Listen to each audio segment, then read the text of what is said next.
Hello students, welcome to my channel political science classes. आज के इस वीडियो में हम पढ़ने वाले हैं राजनीतिक सिद्धांत का क्षेत्र। इसके पहले वाला जो वीडियो है उसमें हम राजनीतिक सिद्धांत का अर्थ, परिभाषा और प्रकृति को पढ़ चुके हैं। आज हम पढ़ेंगे राजनीतिक सिद्धांत का क्षेत्र। ये बीए फर्स्ट ईयर का जो फर्स्ट पेपर है उसका मोस्ट आईएमपी क्वेश्चन है। ठीक है, तो चलिए शुरू करते हैं कि राजनीतिक सिद्धांत का जो क्षेत्र है वो क्या होता है। सबसे पहले हम यह देखते हैं कि हम क्षेत्र किसे कहते हैं। ठीक है, scope of political theory. Scope या फिर क्षेत्र हम किसे कहते हैं, क्या होता है ये। तो देखो, किसी भी बात का या फिर किसी भी चीज़ का जब हम अध्ययन करते हैं, जैसे कि राजनीतिक सिद्धांत का क्षेत्र है, ठीक है, तो राजनीतिक सिद्धांत के अंदर हम जिन जिन बातों का अध्ययन करते हैं उसे हम क्या कहते हैं, क्षेत्र कहते हैं। मतलब कि क्षेत्र मतलब कि इसके अंदर हम किन बातों का अध्ययन करेंगे, क्या क्या चीज़ें जो है इसमें शामिल होती हैं। तो क्या है अपना प्रश्न कि राजनीतिक सिद्धांत का क्षेत्र क्या है। मतलब कि राजनीतिक सिद्धांत के अंदर हम किन किन बातों का अध्ययन करेंगे। ठीक है, तो सबसे पहले अगर देखा जाए तो राजनीतिक सिद्धांत के क्षेत्र में निम्नलिखित बातों का अध्ययन शामिल किया जाता है। ये मैंने कुछ जो मोस्ट आईएमपी है वही पॉइंट निकाले हैं इसमें, वैसे तो बहुत सारे पॉइंट बन सकते हैं। ठीक है, तो राजनीतिक सिद्धांत के क्षेत्र में निम्नलिखित बातों का अध्ययन शामिल किया जाता है। पहला, राज्य का अध्ययन। राजनीति की अगर बात हो रही है तो अपने को पता है कि सबसे ऊपर क्या आता है, राज्य।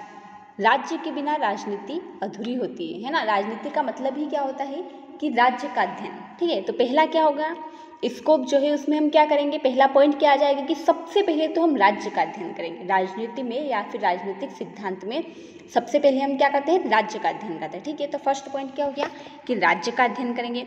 अब राज्य का अध्ययन करेंगे तो उसमें हम क्या अध्ययन करेंगे, तो राजनीतिक सिद्धांत में राज्य का अध्ययन किया जाता है। इसके द्वारा राज्यों के तीनों रूपों अर्थात राज्य क्या था, राज्य क्या है तथा राज्य को क्या होना चाहिए का अध्ययन किया जाता है।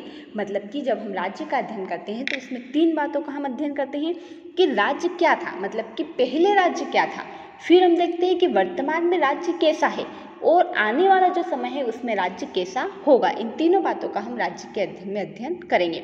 फर्स्ट, राज्य के अतीत का अध्ययन। सेकेंड, राज्य के वर्तमान रूप का अध्ययन। और थर्ड, राज्य के भावी स्वरूप का अध्ययन। पहले पॉइंट से स्टार्ट करते हैं कि राज्य का जो अतीत का अध्ययन है उसमें हम क्या अध्ययन करेंगे। राज्य के अतीत के अध्ययन में हम क्या अध्ययन करेंगे, तो राजनीतिक सिद्धांत हमें यह जानकारी प्रदान करता है कि अतीत में राज्य की उत्पत्ति कैसे हुई, राज्य का स्वरूप कैसा था और इसका विकास किस प्रकार हुआ। क्या अध्ययन करेंगे हम कि राज्य का जो अतीत का अध्ययन है उसमें हम यह अध्ययन करेंगे कि राज्य का जन्म कैसे हुआ है, राज्य की उत्पत्ति कैसे हुई है ना, राज्य का विकास कैसे हुआ है।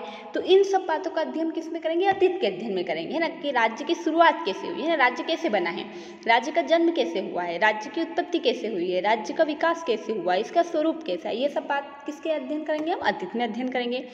हम जानते हैं कि समय बीतने के साथ साथ मनुष्य के राज्य विषयक विचारों में भी परिवर्तन आया है। अतीत में जनता जो थी वो राजा को ईश्वर का प्रतिनिधि मानती थी और राजा की आज्ञा को ईश्वर की आज्ञा मानते थे। जब हम पुराने टाइम की बात करते हैं, अतीत की बात करते हैं, तो क्या था उस टाइम पे राज्य में कि राजा सबसे प्रमुख होता था और राजा को क्या माना जाता था, ईश्वर का अवतार माना जाता था, है ना, ईश्वर का प्रतिनिधि माना जाता था। और जितनी भी प्रजा है वो राजा की आज्ञा का पालन ऐसे करते थे जैसे कि भगवान की आज्ञा का पालन कर रही हो। ठीक है, किंतु आज समय जो है वो बदल गया है। आज राज्य सत्ता जनता के हाथ में आ गई है। मनुष्य के इन राजनीतिक विचारों का विकास धीरे धीरे हुआ और इससे राज्य का स्वरूप भी प्रभावित होता गया। तो आगे समझ में आपको राज्य के अतीत का अध्ययन में हम किन बातों का अध्ययन करेंगे कि राज्य का जन्म कैसे हुआ है, राज्य की उत्पत्ति कैसे हुई है, राज्य का विकास कैसे हुआ है, ये सब बातें हम अतीत में अध्ययन करेंगे, है ना। और फिर कि जो पुराना टाइम था उस टाइम पे राजा को ईश्वर का प्रतिनिधि माना जाता था, उसकी आज्ञा का पालन किया जाता था। और अब जो है वो समय बदल गया है और राज्य सत्ता जो है वो जनता के हाथों में आ गई है। ये अतीत का अध्ययन हो गया। अब देखते हैं सेकेंड पॉइंट अपना आ जाएगा कि राज्य के वर्तमान रूप का अध्ययन। अतीत के अध्ययन में हमने क्या अध्ययन किया, जन्म, विकास, है ना। अब वर्तमान में हम क्या अध्ययन करेंगे, तो राज्य की मूल प्रकृति से संबंधित सिद्धांतों का अध्ययन राज्य के वर्तमान रूप के अध्ययन में आता है।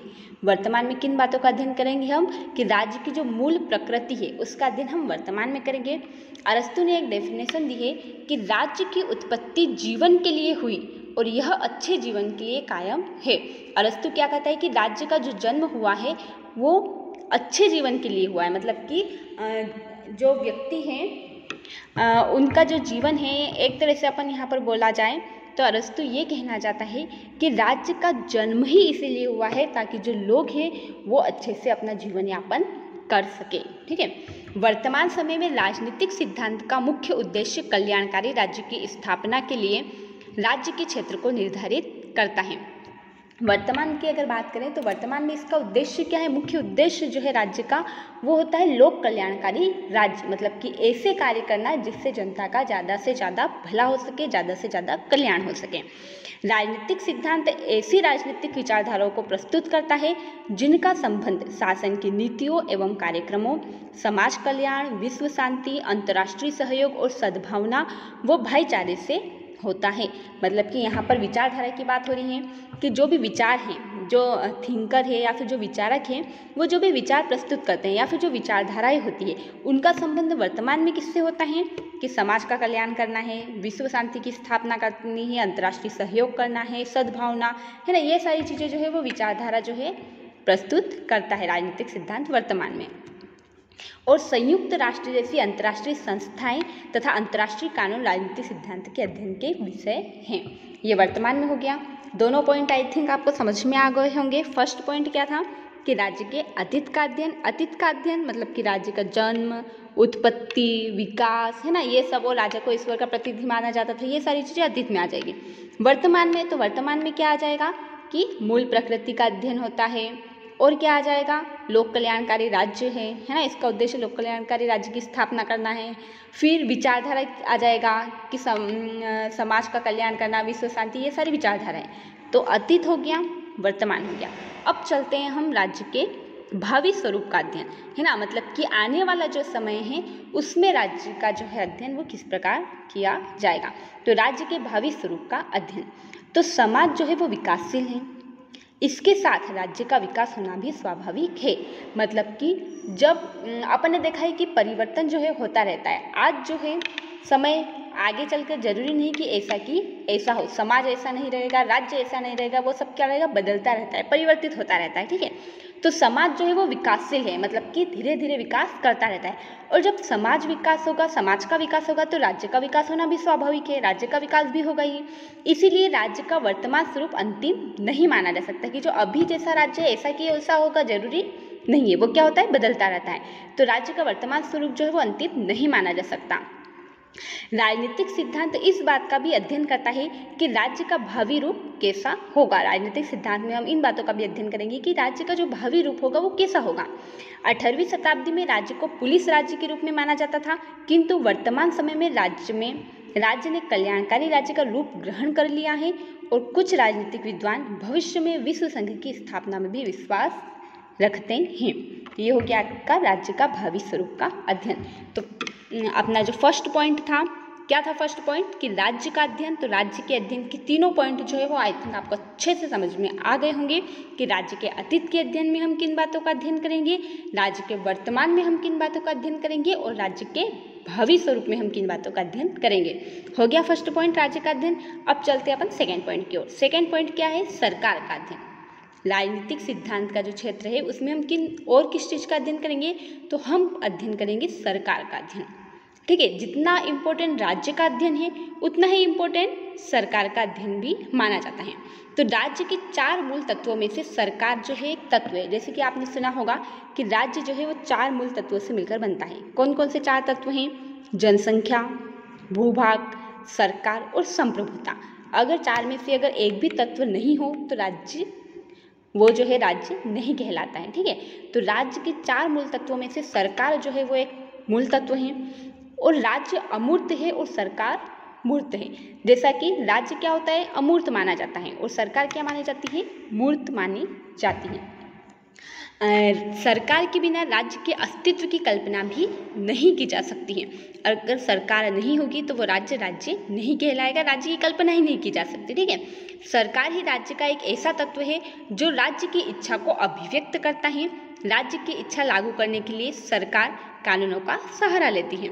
राज्य के सभी कार्य सरकार के द्वारा पूरे किए जाते हैं, इसीलिए बहुत से लोग सरकार और राज्य में कोई अंतर नहीं समझते हैं। राजनीतिक सिद्धांत सरकार के तीनों अंगों विधानपालिका, कार्यपालिका और न्यायपालिका का गहन अध्ययन करता है। सरकार के अंगों के आपसी संबंध, नागरिक और सरकार के आपसी संबंध राजनीतिक सिद्धांत के अध्ययन के क्षेत्र में शामिल है। क्या आ जाएगा इसमें? सेकेंड पॉइंट में सरकार का अध्ययन करना, कि राजनीतिक सिद्धांत का जो क्षेत्र है उसमें हम जैसे हम राज्य का अध्ययन करते हैं ऐसे ही हम सरकार का भी अध्ययन करते हैं। और जब सरकार के अध्ययन की बात आती है तो सरकार कितना महत्वपूर्ण है ये अपन बता चुके हैं सबसे पहले, कि सरकार जो है एक राज्य के लिए बहुत ही महत्वपूर्ण होता है, उसके बिना हम राज्य की कल्पना कर ही नहीं सकते। और हम इसके अंदर सरकार के जो 3 अंग होते हैं विधानपालिका, कार्यपालिका और न्यायपालिका का गहनता से अध्ययन करते हैं। और इसके साथ ही हम सरकार के जो 3 अंग है उनका सरकार के साथ क्या संबंध है, नागरिक के साथ क्या संबंध है, इन सब का आपसी संबंध का अध्ययन करते हैं। ये हो गया सरकार का अध्ययन।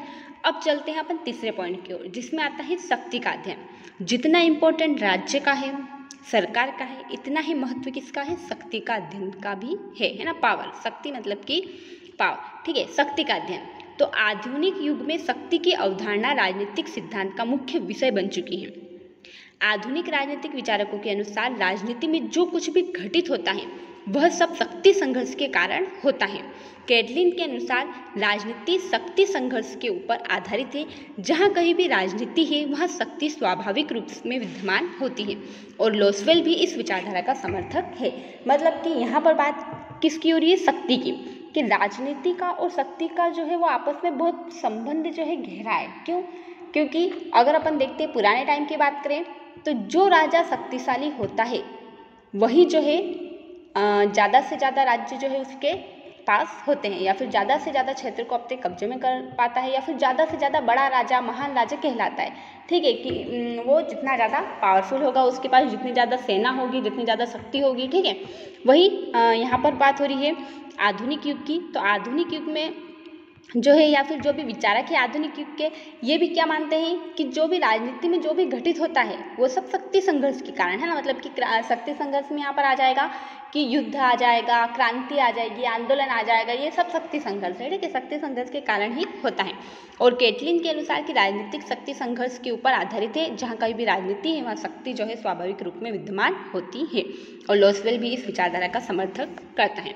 तो इस तरह जो है वो आपके राजनीतिक सिद्धांत का जो क्षेत्र है उसके मैंने 3 इंपॉर्टेंट जो है वो अध्ययन बताए हैं कि 3 बातों का अध्ययन करना है। पहला राज्य का अध्ययन, दूसरा सरकार का अध्ययन और तीसरा शक्ति का अध्ययन। यह आपका BA फर्स्ट ईयर का मोस्ट IMP क्वेश्चन रहेगा राजनीतिक सिद्धांत का क्षेत्र। ठीक है, thank you so much, take care, keep learning. And अगर आपको ये वीडियो पसंद आए तो लाइक कीजिए, शेयर कीजिए, सब्सक्राइब कीजिए। Thank you so much.